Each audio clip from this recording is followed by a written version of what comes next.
sekali malahan. Ya mulai beringin. Kelangkaan masker ini hampir terjadi di sejumlah apotek dan warung waralaba di pasaran terutama di Kota Muara II dan sekitarnya.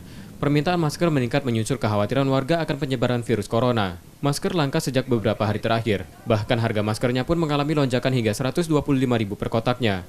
Pengiriman masker dari distributor ke apotek atau waralaba di Oku Selatan itu kini terhenti, mengakibatkan seluruh warung dan apotek tidak menjual masker lagi.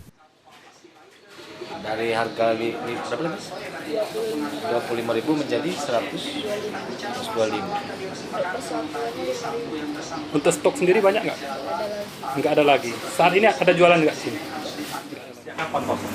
Sejak kosong, mulai kosong sekitar 2 mingguan. Lah 2 minggu dia udah ganti barang. Oh, 2 minggu lah ganti barang. So, sekarang antis tuh sekitar 3 hari yang lalu masih ada tuh.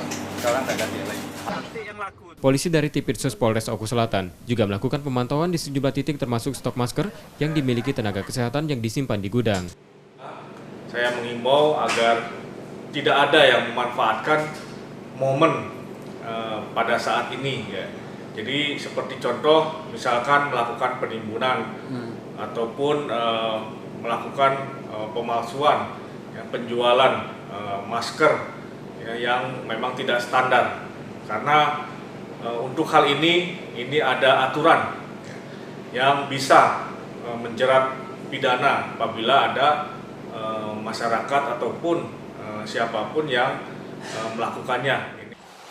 Polisi meminta warga tetap tenang dan tak memanfaatkan situasi dengan melakukan hal-hal yang dilarang seperti menimbun serta memalsukan masker. Setiabudi, Kompas TV, Ogan Komering Ulu Selatan, Sumatera Selatan.